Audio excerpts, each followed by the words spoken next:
Cara, uma coisa que eu sempre falo, né? Eu já falei até pro Rodrigo e tal, e falo pra todo mundo, cara. Muita gente tem uma visão meio errada de achar que as pessoas que são ligadas à ciência, a maior parte são ateus. E não são, cara. Entendeu? Mesmo porque você pega uma universidade, você tem que rezar muito pra sair, né? É verdade. Os caras não são. E eu dou esse exemplo, todo lugar que eu vou e falo, e ainda vou chamar ele tá prometendo vir. Meu orientador de mestrado e doutorado... Budista, né? Não é que ele é monge. Monge budista. Ele é monge budista, cara. E é um dos maiores pesquisadores da área, entendeu? Então, assim, eu acho que é uma visão errada você pensar... Nem sei se tem uma pesquisa da quantidade de pessoas que não acreditam em Deus que tem dentro da universidade, mas eu acho que não é muito, cara. Entendeu? Porque, assim, tem que pensar também que o cara, ele é pesquisador uma parte do dia. E uma parte da vida também. E ele tem uma vida anterior àquilo. Então... Se a pessoa, ela era... E grandes, vamos pegar padres, né? Contribuíram muito para a astronomia. A teoria do Big Bang, ela foi desenvolvida pelo Lamartre, que era padre. E por aí vai. Então, assim, eu falo pro pessoal, o pessoal pergunta, né? Ah, que você acredita em Deus? Eu falo, cara, eu não acredito, mas eu não sou... Eu já falei, pessoal, eu não sou militante, eu não sou o ateu, o radical... O cara que... E você nunca, cara, mas jamais vai ver eu tentando convencer alguém de não acreditar. Aliás, eu quero que a pessoa acredite naquilo que faz bem pra vida dela. Se ela tá bem acreditando em tal coisa e aquilo ali tá ajudando ela em algum momento difícil, tá dando alguma paz de espírito pra ela, tá dando alguma, sei lá, alguma coisa que ela se sinta bem, com aquilo ela consiga viver, cara, eu acho que é excelente e tá tudo bem. E não vai ser eu, cara. Quem sou eu pra poder ficar falando pra cá, eu não acredito em Deus, Deus não existe e tal. É que quando me perguntam, assim, uma coisa pessoal minha, eu falo, cara, eu não acredito porque eu tenho esse lado científico, cético, né, que o pessoal fala, né? E a palavra cético eles falam até como se fosse xingamento. Pô, o Sérgio é cético pra caramba, entendeu? Como se todo estivesse me xingando. Que eu tento buscar uma resposta na ciência para as coisas. Eu acho que basicamente essa é a diferença. E eu num determinado momento, né? Eu não parto para acreditar em alguma coisa. Tem até o famoso o Deus das lacunas, Deus né? das lacunas, que o pessoal fala, né? Onde você não tem resposta, você coloca Deus ali. Eu brinco, eu falo que é tipo a carta super trunfo, né? Porque aí, tipo, não tem discussão. Né? Ah, tal coisa não tem explicação.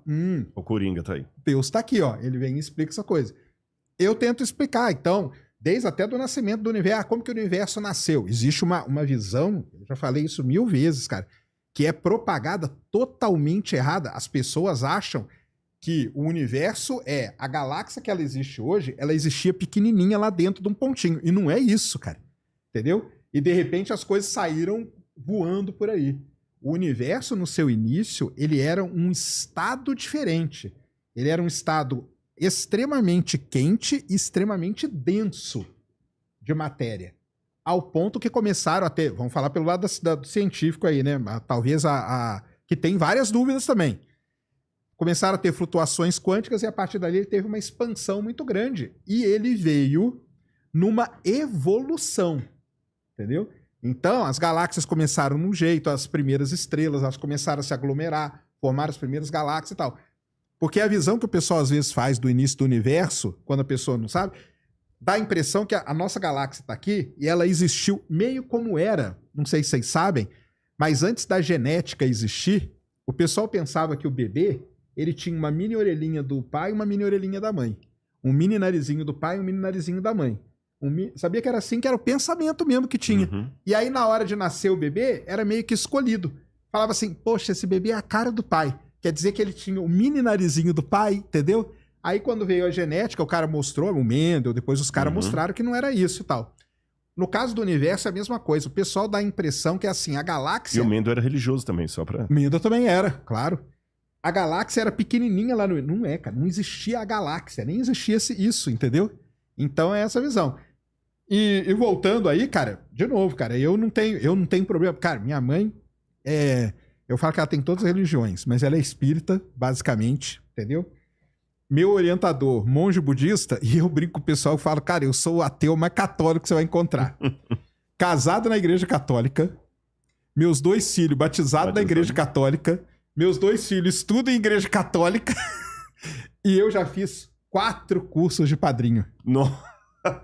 Toma essa aí, Meu viu? Deus do céu. Eu tenho 4 afiliados. Fiz 4 vezes curso de padrinho. Então, cara, como assim? É porque... Mas quando me perguntam, eu falo que eu não acredito porque eu tento buscar a resposta na ciência. Mas não é um negócio meu que eu vou brigar. Não, cara, pô, você não pode acreditar. Porque eu sei que tem os ateus, vamos dizer, militantes, né? Eu não sou desse Tá lado. certo, tá certo. Entendeu? Eu sou nessa linha aí.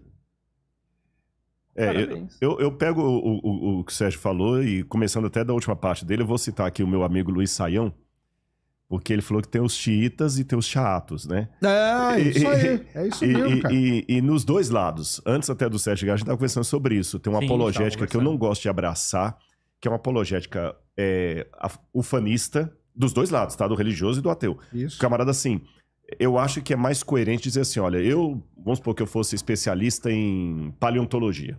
E eu falo assim, olha, eu como paleontólogo, chego a essa conclusão. O João, como paleontólogo, ele chega a essa conclusão. Eu discordo da dele por causa disso. Eu prefiro esse modelo por causa disso. Beleza, tranquilo.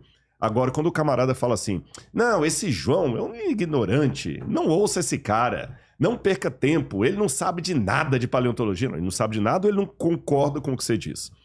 E uma vez que foi com você mesmo que eu conversei, que o Sérgio usou uma expressão que eu tomei para mim.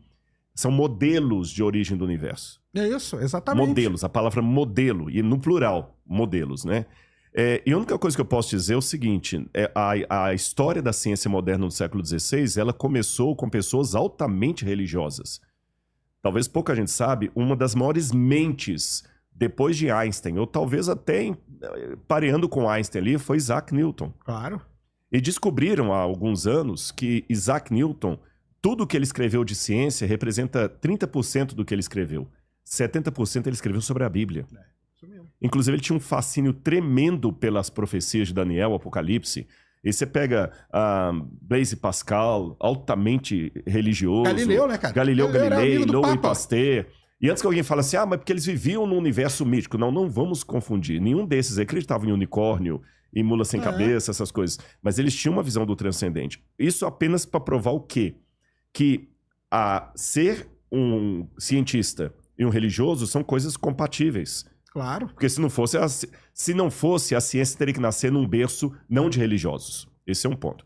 E o segundo ponto é que quando eu vejo pessoas como o Sérgio, não estou fazendo missa de corpo presente, já que ele falou do catolicismo aqui, mas assim, a única preocupação que eu tenho é que eu, enquanto religioso, não seja um argumento a mais para que pessoas como ele não acreditem em Deus. Você está entendendo o que eu quero dizer?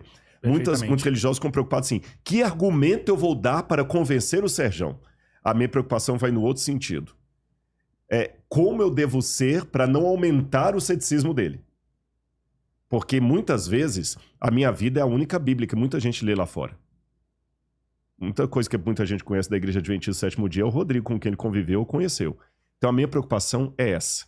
Agora, no caso de conversar sobre Deus, as possibilidades, claro. Agora, só para fechar aqui, quando ele falou o início do universo, eu não posso discutir do ponto de vista da astrofísica, porque eu não sou, tá bom? Então eu sou apenas um admirador apaixonado.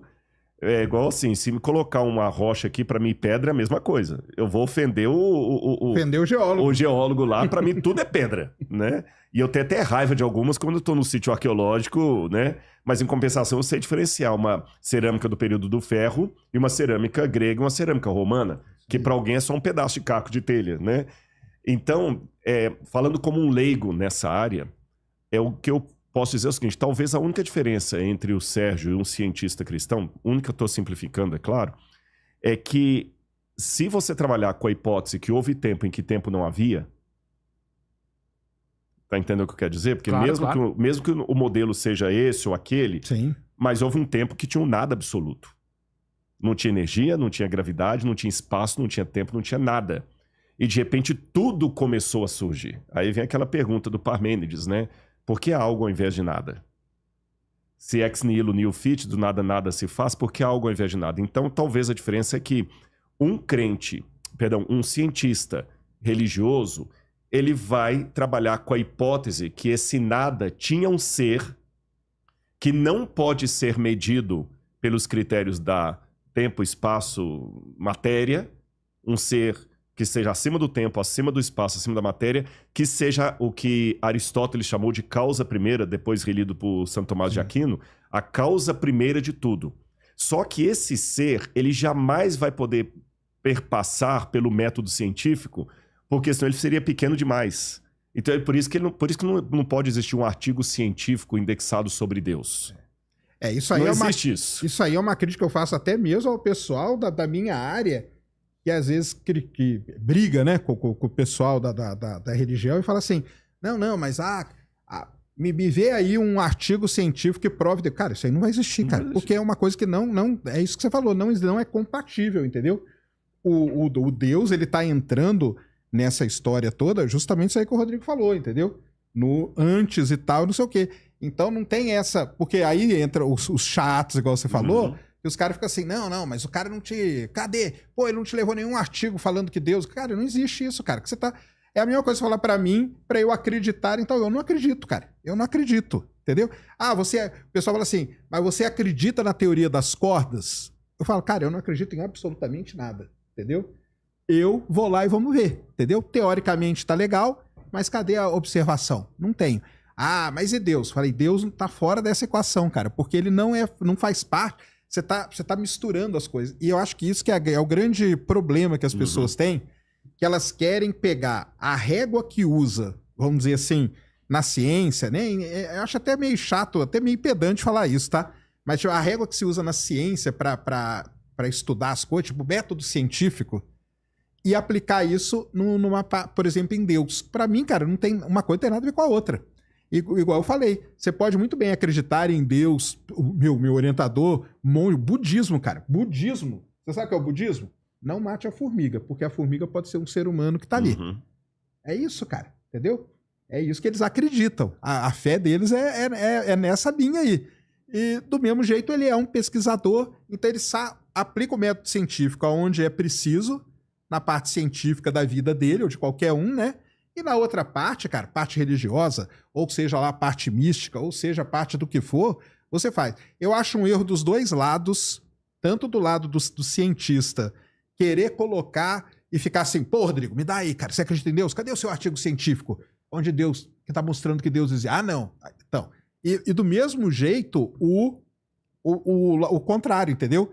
O religioso chegar pra mim e falar assim, não, mas você tem que acreditar que é desse jeito, porque foi assim, nasceu... Não, cara, mas aí a gente pode estudar. Então, se cada um souber usar as ferramentas no lugar certo, eu acho que não teria problema nenhum.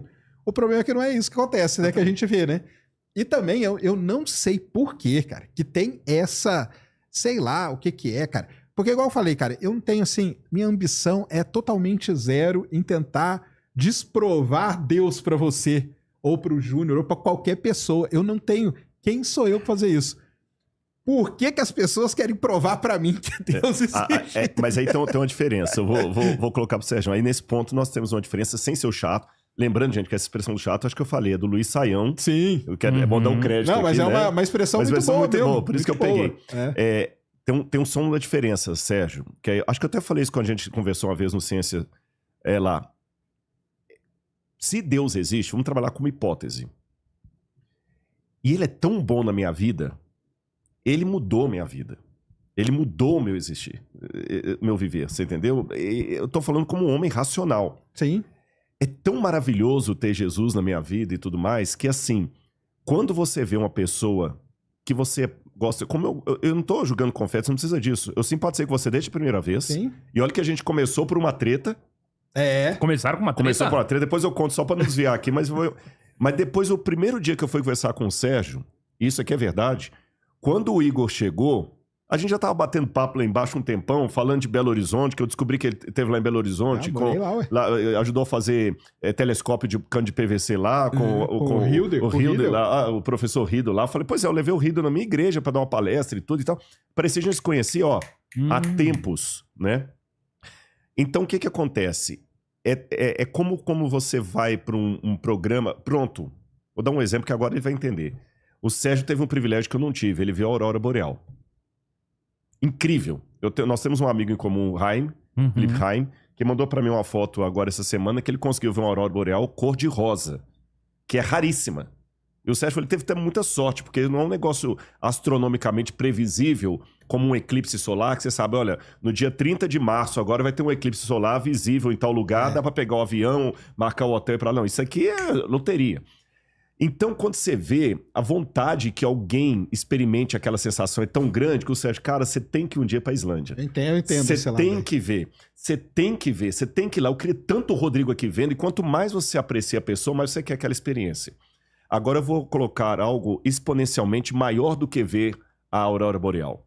Se a eternidade para a qual eu estou me preparando for real, se eu estiver certo, se o céu for uma realidade, se o sangue de Jesus transforma como é verdade, eu vou ser um pouquinho chato.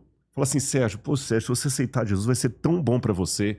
Mas assim, eu tenho que tomar cuidado que esse limite, tem aquele limite dele perceber que eu estou me importando em dividir algo bom com ele, ou invadindo a privacidade dele e querendo meter goela abaixo um negócio que ele já falou que não quer.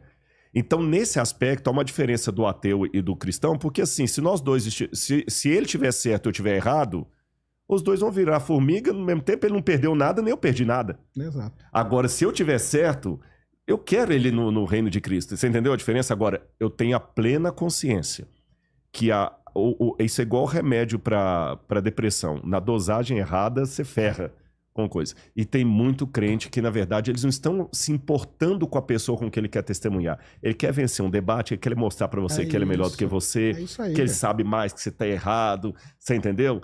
É aquela apologética que eu não subscrevo.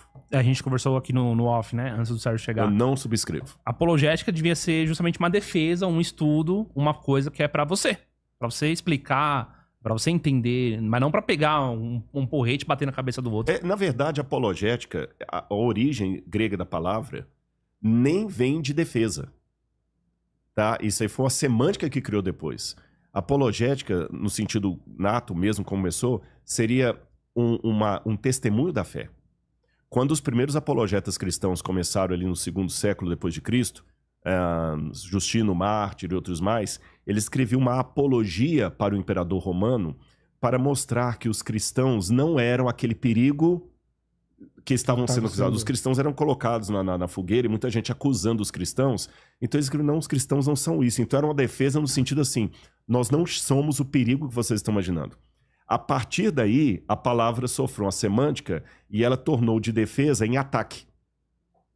Aí agora lá eu vou esfregar na cara do Richard Dawkins, eu vou pegar o Richard Dawkins, esfregar a cara dele no chão e mostrar que ele é um idiota e tudo mais. Não, o Cristo não faria isso se ele estivesse aqui.